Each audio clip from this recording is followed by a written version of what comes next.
Students, आज हम एक इम्पॉर्टेंट डिस्कशन के लिए आज क्लास अटेंड कर रहे हैं, सेशन ले रहे हैं। You are in the 10th class. Student को 10th तक एक कॉमन एजुकेशन पे चलना पड़ता है। नाउ 10th के बाद स्टूडेंट हैज टू चूज कि उसके लिए अब सबसे बड़ा क्वेश्चन है, अब 11th क्लास में जब वो जा रहेगा तो उसको कौन सी स्ट्रीम में जाना चाहिए, कौन से सब्जेक्ट चूज करने चाहिए, सो दैट उसके लिए फ्यूचर में फर्दर लाइफ में सही डिसीजन लेने में हेल्प ले सके, उसके करियर के लिए क्या फ्रूटफुल। मैं आज आपके साथ डिस्कस कर रहा हूं करियर ऑप्शन इन इकोनॉमिक्स। मैं अपने सेशन के बिगिनिंग में एक बात इंपॉर्टेंट बताना चाहता हूं कि मैं आज ये डिस्कस नहीं कर रहा कि 10th के बाद कौन सा स्ट्रीम बेटर है। यू में चूज कॉमर्स, साइंस, ह्यूमैनिटी। आप किसी भी स्ट्रीम में आगे मूव करेंगे ना, economics is available in all the stream. This is the important point कि ऐसा नहीं है कि कॉमर्स स्टूडेंट इकोनॉमिक्स ले सकता है या ह्यूमैनिटी वाला ही ले सकता है। हर स्कूल तीनों स्ट्रीम के स्टूडेंट्स को इकोनॉमिक्स ऑप्शन देता है। It is the second subject after English which is available for the student, क्योंकि इंग्लिश हर स्ट्रीम में लेनी जरूरी होती है। सेकंड सब्जेक्ट इकोनॉमिक्स है जो तीनों स्ट्रीम के लिए अवेलेबल होता है। तो मतलब आज हमें स्ट्रीम को चूज करने का पॉइंट नहीं है, हमारा डिस्कशन ये है कि आगे किसी भी स्ट्रीम में जाओ, इकोनॉमिक्स ऑप्ट करना कैसे आपके लिए फ्रूटफुल हो सकता है। तो अब ये पॉइंट तो नहीं रहता कि मुझे कौन सी स्ट्रीम में जाना है, आज ये डिस्कस करना है कि why to take economics in the 11th class, क्यों ऑप्ट करना चाहिए, इस पे हम वर्क करते हैं। देखो, आप किसी भी फील्ड में किसी भी फील्ड में अपना करियर चूज करते हैं, इकोनॉमिक्स की नॉलेज तो हर जगह होनी चाहिए। इकोनॉमिक्स की नॉलेज हर जगह चाहिए। सपोज एक छोटी सी बात बोलता हूं मैं, बेसिक पहले मैं कुछ डिस्कशन कर रहा हूं एंड आफ्टर दैट मैं आपको पीपीटीज के थ्रू कुछ चीजें और भी क्लियर करूंगा। भाई मान लो लेट्स से आपका मन है कि मुझे मैनेजर बनना है। भाई सीधी सी बात, अगर आप मैनेजर भी बनते हैं ना तब भी इकोनॉमिक्स की नॉलेज तो चाहिए। क्यों? आपको पता होना चाहिए इन्फ्लेशन कितना है, डिफ्लेशन कितना है, मॉनेटरी पॉलिसी कैसी है, गवर्नमेंट पॉलिसी क्या है, टैक्स रेट क्या है, स्टॉक एक्सचेंज क्या है, ये नॉलेज तो होनी चाहिए। अगर आप एज अ मैनेजर अगर आप प्लानिंग भी करोगे तो इकोनॉमिक्स की डेप्थ में नॉलेज चाहिए, इकोनॉमिक्स सब्जेक्ट की नॉलेज चाहिए।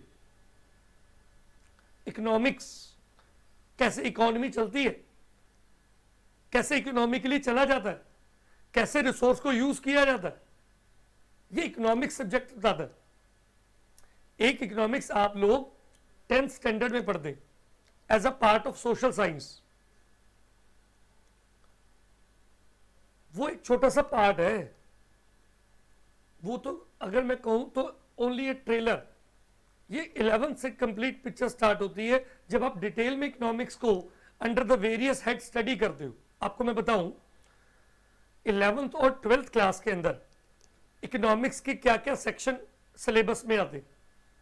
एक सेक्शन है माइक्रो इकोनॉमिक्स, एक सेक्शन है मैक्रो इकोनॉमिक्स, एक है स्टैटिस्टिकल फॉर इकोनॉमिक्स और एक है इंडियन इकोनॉमिक डेवलपमेंट।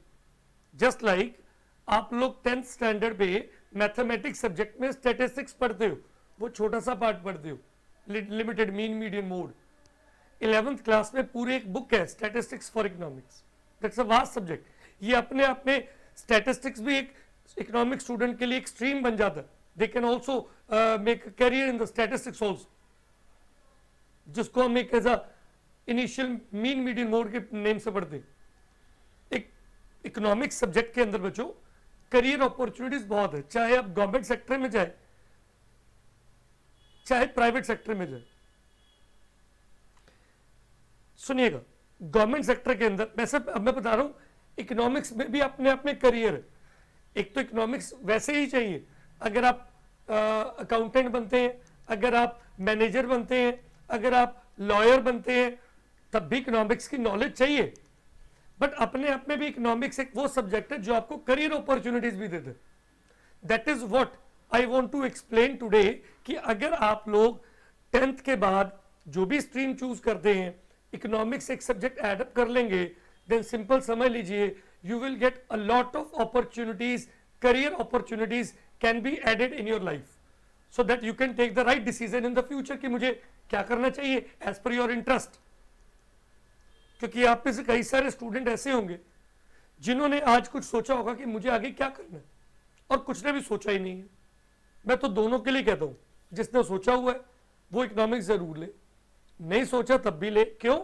क्योंकि अभी करियर नहीं बन रहा, अब करियर के लिए अभी बेस बना रहे हैं, अभी हम सब्जेक्ट चूज कर रहे हैं, उसके बेस पे हमें पता लगेगा उसके अंदर क्या है, that will create the interest कि मुझे आगे करियर में कहां जाना चाहिए। और economics the most demanding course, most demanding. शायद आपने रिसेंट कट ऑफ लिस्ट देखी हो, अभी लास्ट जो कोविड के ड्यूरेशन में कॉलेजेस की कट ऑफ आई थी ना, दिल्ली यूनिवर्सिटी के अंदर आप शायद जानते हैं टॉप कॉलेज आता है SRCC college, even all over India के अंदर सबसे बड़ा नंबर 1 कॉलेज है Shri Ram college of commerce. उसके अंदर इकोनॉमिक्स ऑनर्स की कट ऑफ लिस्ट 100% गई है, फर्स्ट टाइम आज तक की हिस्ट्री में। कॉलेज के अंदर एडमिशन के लिए कट ऑफ लिस्ट गई थी 100% मार्क्स के लिए। सिंपल इसका मतलब पता क्या है? The most demanding course, most of the student want to opt this course. इसकी डिमांड ज्यादा, कारण क्या है? क्योंकि इसका फ्यूचर प्रोस्पेक्ट ज्यादा। मैं आपको बता रहा था, आपको बताऊंगा इकोनॉमिक्स में क्या क्या कोर्सेज है, इकोनॉमिक्स में क्या क्या बन सकते हो, इकोनॉमिक्स में कहां जॉब अपॉर्चुनिटीज है। देखो गवर्नमेंट डिपार्टमेंट में 2 साइड पे आपको जॉब मिलती है, इकोनॉमिक्स देता है। एक इंडियन इकोनॉमिक सर्विसेज है और एक इंडियन स्टैटिस्टिकल सर्विसेज है। ये 2 डिपार्टमेंट है गवर्नमेंट सेक्टर में जो इकोनॉमिक स्टूडेंट को जॉब देते हैं। जैसे आरबीआई, नीति आयोग, हमारी कंट्री का जो प्लानिंग कमीशन था अब नीति आयोग, ये जॉब देते हैं। और ये जो एवरी ईयर इकोनॉमिक्स जिन्होंने नॉलेज ली हुई है, जिनको इकोनॉमिक्स की स्टडी जिन्होंने की हुई है, उनको ये प्रायोरिटी देते हैं और इस पर जॉब प्रोफाइल आईएएस और आईपीएस लेवल की होती है, जिसमें इकोनॉमिक स्टूडेंट को प्रेफर करते हैं। प्रोफाइल इतना हाई होता है। प्राइवेट डिपार्टमेंट में जाओ, अगर आप कहते हो जी मुझे प्राइवेट सेक्टर में जॉब करनी है ना, गवर्नमेंट में जॉब्स कम है, तो प्राइवेट में अगर एंटर करते हो तो उसके अंदर सबसे इंपॉर्टेंट डिपार्टमेंट प्राइवेट के अंदर होता है फाइनेंस डिपार्टमेंट। और फाइनेंस डिपार्टमेंट के अंदर इकोनॉमिक्स की नॉलेज बहुत जरूरी है, क्योंकि अब कोई पता होना चाहिए फाइनेंस डिपार्टमेंट के अंदर कि एक एम्प्लॉय की सैलरी कितनी बढ़नी चाहिए, गवर्नमेंट की टैक्स पॉलिसी कितना इफेक्ट कर रही है, गवर्नमेंट का बजट आपके लिए क्या लेके आया है, इकोनॉमिक्स की नॉलेज चाहिए। अगर मैं कहूं एक इकोनॉमिक्स के अंदर एक बिजनेस के अंदर प्राइवेट डिपार्टमेंट में एक और इंपॉर्टेंट एक डिपार्टमेंट है जिसको बोलते हैं रिसर्च डिपार्टमेंट। रिसर्च R&D जो करता है, द मोस्ट डिमांडिंग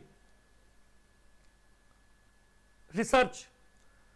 आज हर कंपनी के लिए कोई बैकएंड पे रिसर्च वर्क करता हुआ नजर आता है, जो कि प्लान करता है कि कंपनी को क्या प्रोडक्ट लाना चाहिए। एक छोटा सा एग्जांपल है, आईफोन ने आईफोन 12 लॉन्च किया, उसके अंदर उसने कैसे डिसीजन लिया कि कितने 3 कैमरास मुझे देने हैं?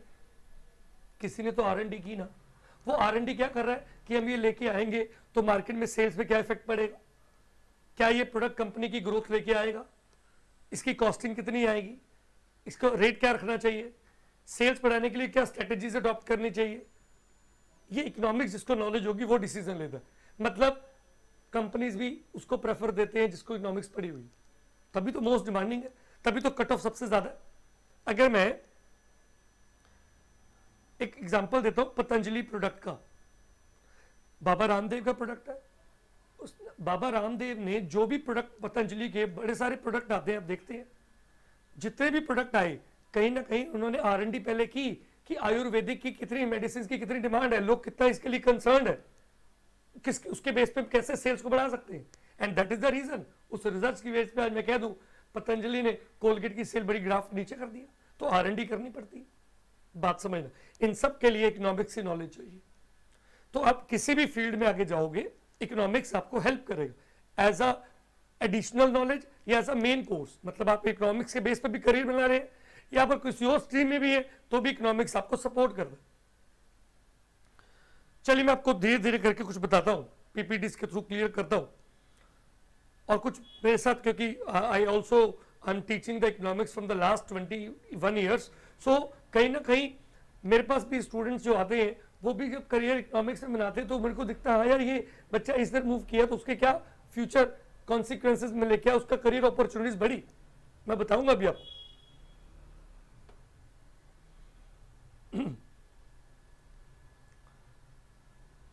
कुछ इंट्रोडक्शन दे रहा हूं इकोनॉमिक्स के लिए बिकॉज उसकी पॉपुलैरिटी के पॉइंट ऑफ व्यू से with respect to among the commerce and the banking aspirant, the value of a graduated person from one of the economic courses in India is in the high as the global economy itself is in the dire situation. Please, एक तो ये याद रखना student, economics India के अंदर हर university करवा दी। It is available in all the university, चाहे वो दिल्ली यूनिवर्सिटी है, आईपी यूनिवर्सिटी है, जामिया यूनिवर्सिटी है, मुंबई की यूनिवर्सिटी है, चेन्नई की है, सब ये प्लीज इकोनॉमिक्स के कोर्सेज करवा दी।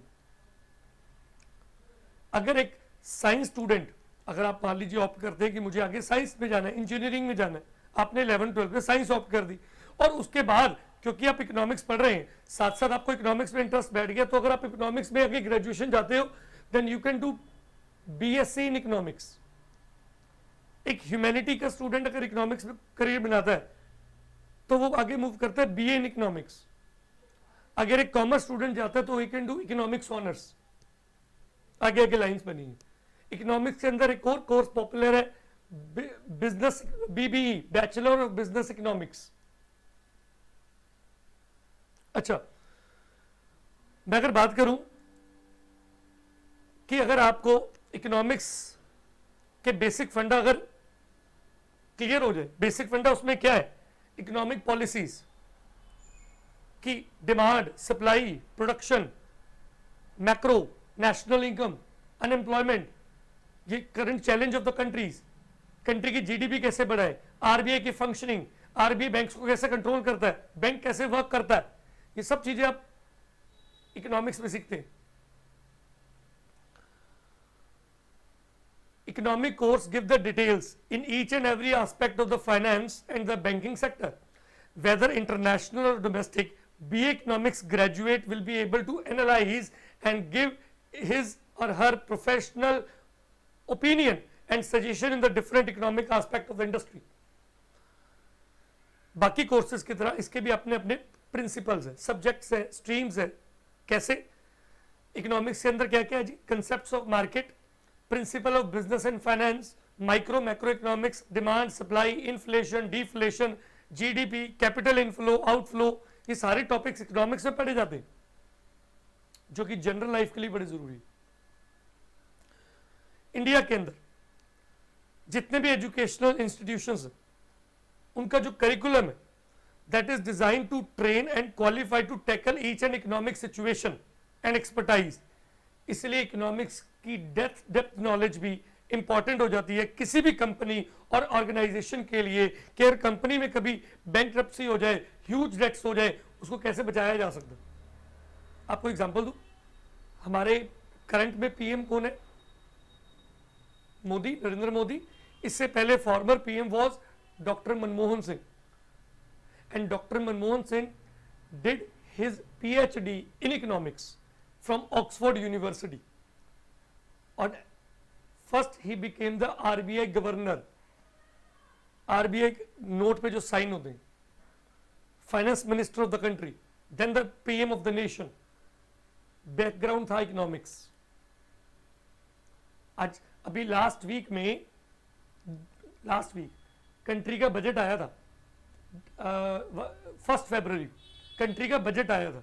बजट के अंदर क्या बताया गया कि कंट्री कहां खर्च करेगी, उसको नॉलेज होगी इकोनॉमिक्स की। वही अब वही बजट एक कंपनी में बनाती है, तो जिसको इकोनॉमिक्स की नॉलेज होगी वही तो फंड्स एलोकेट कर पाएगा। मैं बता रहा हूं कि आप इकोनॉमिक्स में अगर आगे मूव करते हैं तो आपके पास क्या क्या प्रोस्पेक्ट है, क्या क्या प्रोफाइल है। आपको ध्यान से रखना प्लीज, अगर आप इकोनॉमिक्स में ग्रेजुएशन करते हैं then you can be the finance and the budget analyst, अभी बताया बजट वाली बात, you can be the banker, आपकी profile, you can be the market analyst, you can be the economist, you can be the business or economist, writer or journalist, you can be the investment administrative or analyst, sales executive and analyst, human resource operational manager, ये सारी profiles है जिसमें आप economics की knowledge जो रखता है वो इस पर मूव करता है, ये स्कोप है। इसमें मैं आपको बताता हूँ, मार्केट एनालिस्ट की बात अभी आई है, वन ऑफ माई स्टूडेंट, सुनना प्लीज, 2015 का एक बैच था मेरा और उसके पेरेंट्स लास्ट मंथ मेरे पास आए एडमिशन के रिगार्डिंग कोई डिस्कशन करना था। उन्होंने बताया कि उनकी जो डॉटर जो मेरे साथ 2015 में पढ़ती थी, उन्होंने उस बच्चे ने क्या कोर्स किया, ध्यान से सुनना बात मेरी, मैं आपको उसका रिजल्ट बता रहा हूँ। उसने इकोनॉमिक्स ऑनर्स की, साथ साथ कुछ कंप्यूटर कोर्सेज कर लिए, कॉम्बिनेशन बन गया। कॉम्बिनेशन बनने के बाद उसको जॉब ज्वाइन की और उसको जॉब पता कहाँ मिली, as a data analyst in Swiggy, और उसका सैलरी पैकेज है 27 लाख, 27 लाख, हर age is 23, she is getting the package of 27 lakh. Data analyst जो बैकएंड पे काम करते हैं, जिसको इकोनॉमिक्स की नॉलेज होनी चाहिए। अब स्विगी वालों ने इतना बड़ा पैकेज क्यों दिया, क्योंकि उनको देखना है कि जो डेटा एनालिस्ट करता है किस चीज का एनालाइज, कि कितने ऑर्डर आए, कब सेल्स घटी, कब बढ़ी, क्या ऑफर दिया जाए, क्या स्कीम लाई जाए, किस ब्रांच में कितनी सेल हो रही है, किस प्रोडक्ट में सेल प्लस है, कहां से कमीशन कितनी चाहिए, ये डेटा एनालिस्ट का काम है। इकोनॉमिक्स की नॉलेज चाहिए। बिग 4 कंपनीज है बच्चों, बिग 4 कंपनीज, कभी आप सर्च कर लेना, किसी भी अपने सीनियर से पूछना, डिलॉयट, केपीएमजी, पीडब्ल्यूसी और EY, ये बिग 4 कंपनीज, टॉप कंपनीज है बिग 4 इंडिया की। प्रायोरिटी दी जाती है इनमें जॉब के लिए जिसके पास इकोनॉमिक्स है, जिसके पास इकोनॉमिक्स की नॉलेज, हर फील्ड में। मैंने कहा ना, दैट इज द रीजन आज टॉप यूनिवर्सिटीज के अंदर कट ऑफ सबसे ज्यादा इकोनॉमिक्स के कोर्सेज की। आपको एक करियर पाथ दिखा रहा हूं फ्लो चार्ट की फॉर्म में। इनफैक्ट आई वुड लाइक कि मैं इसकी PDF बनाकर I will share to you, I will share to sir Ujjwal sir, तो वो आपको आगे दे देंगे। 10th के बाद अगर आप 12th स्टैंडर्ड पे आ रहे हैं, तो अगर आपको इकोनॉमिक्स की नॉलेज है तो एज अ बैचलर डिग्री आप economics honours, BA economics, BSc economics कर सकते हैं, जिसके बाद आपको जॉब्स मिलती हैं ग्रेजुएशन के बाद as a economist, as a adviser, manager, executive, research analyst, economic consultant, journalist, और वही आप पोस्ट ग्रेजुएशन भी कर सकते हैं। जैसे BA इन इकोनॉमिक्स की है तो MA इन इकोनॉमिक्स भी, पोस्ट ग्रेजुएशन भी करते हैं। 5 इयर्स का कोर्स होता है, मतलब 3 साल की ग्रेजुएशन, 2 इयर्स की पोस्ट ग्रेजुएशन। अब आप प्लीज सुनिएगा, डिग्री प्रोग्राम कौन कौन से हैं इकोनॉमिक्स के अंदर। मैंने बताया कि BSc इन इकोनॉमिक्स, एक BA इन बिजनेस इकोनॉमिक्स, एक BA इन अप्लाइड इकोनॉमिक्स, एक BA ऑनर्स इन इकोनॉमिक्स, एक master in financial economics, MA in economics, MA in econometrics, MA in business economics, applied economics, MSc in economics, MBA in business economics, PhD in economics, master of philosophy in economics. ये सारे courses economics की field में, और हर university ये offer करती है course. अच्छा students, हमारे पास जॉब अपॉर्चुनिटीज इस फील्ड में क्या क्या है, मैं भी आपको बता रहा था कि इंडिया के अंदर एक तो जॉब है एकेडमी फील्ड, मतलब if you want to be become a professor, teacher, junior assistant researcher, तो उसमें आपको ये इकोनॉमिक स्कोप देता है। इसके लिए कंडीशंस है, you must need the MA economics at least with the 55% marks colleges में। आप PhD में परस्यू कर सकते हैं PhD जिसमें डॉक्टर की डिग्री मिलती। हमारे UGC यूनिवर्सिटी ग्रांट्स कमीशन जो पूरे इंडिया में कॉलेजेस को कंट्रोल करता है, वहां से किसी भी उनके एफिलिएटेड कॉलेज से PhD की जाती है, या फिर नेशनल एलिजिबिलिटी टेस्ट जो नेशनल टेस्टिंग एजेंसी लेती है, उसको क्वालिफाई करके you can B get the post of assistant professor in the Indian universities colleges. तो इसमें भी आपके पास जॉब अपॉर्चुनिटीज है एकेडमिया लेवल पे। नंबर 2, अभी मैंने क्या बताया था, गवर्नमेंट डिपार्टमेंट के अंदर इंडियन इकोनॉमिक सर्विसेज जिसमें नीति आयोग, आरबीआई ये जो जॉब्स निकालते हैं, इसके अंदर एमएससी या एमए इन इकोनॉमिक्स चाहिए विद दिस कंडीशन, और एज ग्रुप होना चाहिए 21 to 30, वो इस ग्रुप के लिए अप्लाई कर सकता है। और मैंने क्या बोला, इसमें जो जॉब प्रोफाइल है वो ग्रुप ए लेवल की मिलती है, हाई प्रोफाइल जॉब होती है, जो आईएएस और आईपीएस स्केल की जॉब मिलती है। Group A officer perform the task like economic planning, जिसको नीति आयोग कहते हैं, planning board, ministry of economic affairs, national sample survey. मैं एक और इसमें नाम आ गया नीति आयोग, तो एग्जांपल क्लिक कर गया। मेरा एक स्टूडेंट जो लास्ट ईयर अभी उसने ग्रेजुएशन कंप्लीट की, उसने 2016 का शायद बैच था वो, 16 या 17 का, उसने ग्रेजुएशन की, उसको इकोनॉमिक्स में जैसे इंटरेस्ट बन गया and he taken the admission in the Oxford university. उसका कॉलेज था सिंगापुर में, क्योंकि आउटसोर्स में बड़ी डिमांड है। ऑक्सफोर्ड यूनिवर्सिटी से एडमिशन लिया, सिंगापुर कॉलेज लिया, 6 सेमेस्टर्स थे, ग्रेजुएशन कंप्लीट करके वो इंडिया में वापस आया, और उसको उसको जॉब कहाँ मिली, इंडिया के नीति आयोग में। नीति आयोग बहुत बड़ी प्रोफाइल है ये, जहाँ पर पूरी कंट्री की प्लानिंग की जाती, तो वहां उसको जॉब मिली, मतलब डिमांडिंग कोर्स। इसके अलावा बैंकिंग सर्विसेज। बच्चों प्लीज, इंडिया में जितने भी बैंक जॉब निकलती हैं, आरबीआई सिर्फ हायर करता है इकोनॉमिस्ट को इन द बैंकिंग सेक्टर। उनकी डिफरेंट रिक्रूटमेंट एग्जामिनेशन होते हैं, तो इकोनॉमिक्स जो होते हैं उनको हायर किया जाता है। इसमें आरबीआई 21 और 28 एज के ऊपर उनको जॉब्स देते हैं। National council of applied economics ये डिपार्टमेंट है, Indian council of social science research, इन सब में इनको जॉब्स मिलती। अगर जो इकोनॉमिक्स ग्रेजुएट है वो इंडिपेंडेंटली भी काम कर सकता है as a economic consultant, private sector में जॉब मिलती है।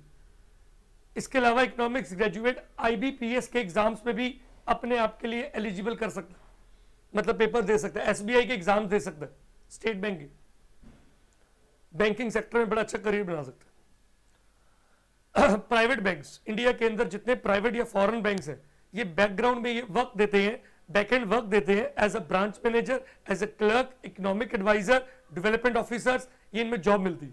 जो पोस्ट ग्रेजुएट डिग्री होता है इकोनॉमिक्स में, उनको इंश्योरेंस कंपनीज वाले जॉब देते हैं। Insurance companies, agent, consultant, insurance policy makers, ये उनको प्रोफाइल रहता है, इसमें उनको जॉब्स मिलती। इंटरनेशनल एजेंसीज भी जॉब देती हैं। मतलब आई वांट टू से you get a huge profile in this field. Economics की अपने आप में डिमांड है। मैं फिर कह रहा हूं, we are not opting the stream, we are opting only a subject to get such a career opportunities. एक कहा जाता है यार आपको साइंस लोगे तभी इस फील्ड में जाओगे, एक कहता है यार आप ह्यूमैनिटी लोगे तब इस फील्ड में जाओगे। मैं कहता हूं किसी स्ट्रीम में जाओ, इकोनॉमिक्स ऑप्ट करोगे, आपको ये सारी स्ट्रीम मिलती है, ऑप्शन मिलती है। गेटिंग, मेरी बात समझ आ गई? As a business and financial consultancy में स्कोप है इसका। इसके अलावा इकोनॉमिक्स करियर पब्लिक सेक्टर में, those who study economics will be valued in all the areas of public and private spending role। कहां पर please? Pricing and risk analysis, financial consultancy, economic planning. So economist career in the private sector, public sector, public taxation, transport, commercial, waste service, energy, ये सारे ऐसे department है जहां पर economic student को priority मिलती है। एक एक्चुरियल साइंस, स्टूडेंट एक्चुरियल एक फील्ड में भी आगे जाते हैं जिसमें डेटा एनालिस्ट बनते हैं, जैसे मैंने अभी आपको एग्जांपल दी, उसके अंदर भी इकोनॉमिक्स का करियर है। तो स्टूडेंट मैं ये कहना चाहता हूं कि ये सारी अपॉर्चुनिटीज आप सब ग्रैस्प, अभी मैंने ये नहीं कहा कि आप इसमें जा रहे हो, ये जब तक नहीं होगा जब तक किसी सब्जेक्ट में इंटरेस्ट नहीं होगा। किसी भी लाइफ में कुछ बनना चाहते हो तो आपको इंटरेस्ट तो क्रिएट करना पड़ेगा। आपका इंटरेस्ट क्लिक करेगा तो आप उस फील्ड में जाना चाहोगे, बट इंटरेस्ट क्लिक करने के लिए आपको सब्जेक्ट में ज्वाइन तो करना पड़ेगा। So I personally request that every student, जैसे वो इंग्लिश ऑप्ट करता है, इकोनॉमिक्स भी ऑप्ट करे, क्योंकि उससे क्या होगा, ये सारी अपॉर्चुनिटीज, और these are the most demanding opportunities at present also. तो इसलिए तो ये सारा कुछ स्कोप, कुछ करियर ऑप्शंस मैंने आपको बताई, राइट। कोई और स्टूडेंट कुछ पूछना चाहता है तो राइट प्लीज पूछ सकता है, अदरवाइज मैं इसकी पीडीएफ में आपको जरूर शेयर कर दूंगा ताकि आप फ्यूचर में डिटेल में समझ सकते हैं कि इसमें क्या लिखा हुआ, राइट।